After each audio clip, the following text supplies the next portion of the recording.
If you guys are looking for a strategy to help you lower your blood sugars and your A1C fast and effectively, but sustainably to keep it lower over time, this strategy is gonna blow your mind. It's gonna take things to the next level.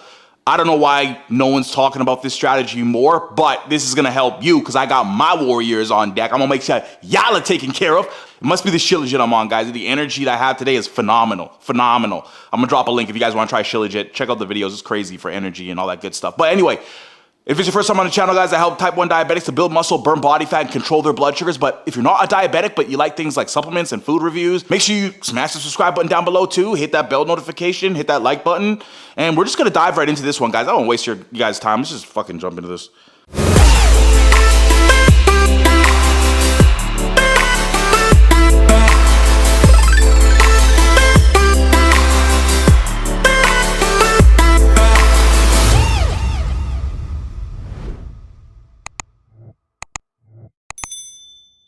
So this strategy is a strategy I use with a lot of my clients just to help them to improve their blood sugars over time. It's one of the reasons why a lot of our clients can go from having a doctor, medical team for 20 years that can't figure out how to normalize their blood sugars, and we do it in a month. So what this strategy or method is called is the safe food method. Now, a lot of times we manage our diabetes in a way where there's so many factors that are hitting us all at one time. It can be hard to know, should I be changing my insulin to carb ratio? Should I be changing my correction factor? Should I be changing my long acting if you're on that, or my basal if you're on an insulin pump? And so these are all factors that are important for us to isolate and identify. But one of the main ones for the safe food method is really your insulin to carb ratio and making sure that the foods that you're eating are not blowing your blood sugar all over the place. And if you ever wind up in a scenario, because we know how type 1 diabetes is, it can throw you curveballs. And so if you ever find you're in that scenario, this safe food method will help you to identify safe foods to go back to a foundation and build again from that to make sure that you're dialing things back into where you are now. And I always say treat your blood sugars in terms of where you are now, not where they were yesterday. Before we get into that, these are things to remember before you go through the safe food method. If you can't measure it, don't eat it. If you're not willing to measure out your food with a measuring cup, a weight scale, then this is not for you. Because then we don't know, is your blood sugar going all over the place because the carb counting was off, or is it going all over the place because of the insulin to carb ratio? Second thing is be mindful. Be mindful of what you're noticing. Don't just nonchalantly go through it and just say, oh, I'm high, oh, I'm low, let the pump do it, let this do it. You be aware of what happened, and then you could trace things back to understand why they're happening and have a bigger picture. Third thing is, if you're ever low, no matter what method you're ever trying or things you're doing, always treat the low. Don't pause anything. Treat it with however you normally treat things. Get that blood sugar level up. This process for the safe foods method is going to last you about 7 days to do. So the first thing you want to do is look at simple low glycemic carbohydrates. Low glycemic carbohydrates are carbohydrates that are not going to spike your blood sugar as much as medium to high glycemic carbohydrates. And low glycemic carbohydrates have a glycemic rating of 55 or lower. And the only thing that would be a little bit different for that, I would say white rice is something you could add into this as well. But you think about quinoa, sliced bread, whole grain, lentils, beans, couscous. With the simple low glycemic carbohydrates, what you also want to do is you want to pick one for the first 2 days of doing this. And you're only going to stick to this carbohydrate, white rice, right?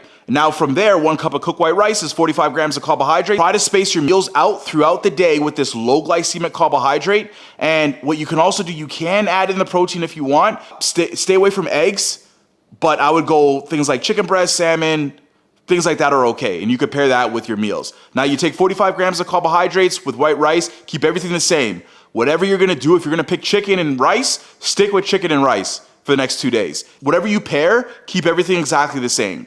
So if you're gonna do rice on its own for 2 days, just do that. If you're gonna do rice with chicken breast, just do that. And then what you're gonna do from there is just test your insulin to carb ratio again. For 45 grams of cooked white rice, you take 4.5 units, so 45 divided by 10. And how to spread this out, have a meal at 10 a.m., you can have a meal at 3 p.m., and you can have a meal at 8 p.m. On day 3 and day 4, this is where you can start to add in more glycemic index foods. So instead of just using white rice, now you can add in a little bit more. Try lentils and beans, add that to the mix. Make sure you're counting things.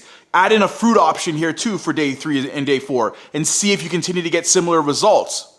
Then on day 5, you can add in additional fruits as well if you want to do that as well. And so you're starting to expand what you're eating as you get to day 5. On day 6, this is where you can add in more medium to higher glycemic index foods. Things like pasta, for example. Maybe you want to add in some pasta to this. So now you've built up the foundation there with more simple, low glycemic index foods. Now we're going to move on to more medium to high to see how your body responds. So maybe swap something out for pasta, try that and see how your body responds. The F stands for fun food. So this is more desserts. So maybe you want to try some simple carbohydrates, some snacks, some treats that you don't typically do. See how your body responds to these foods. And these would be more of the higher glycemic index foods.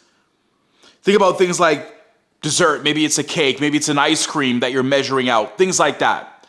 And then when you get to E, as part of our safe foods method, everything goes. So now that you've developed and you've moved slowly throughout the week, you can start to see what happens when you shift. Maybe when you add simple carbohydrates in or the higher glycemic index foods, how does your body respond? But you want to move through each step as efficiently as possible. Usually this takes about 7 days, but you guys can add this in. Maybe it takes 2 weeks to get this done, but that's just a general guideline of 7 days. And each step through this simple low glycemic index foods to the adding more medium to higher glycemic index foods to adding fun foods to everything goes.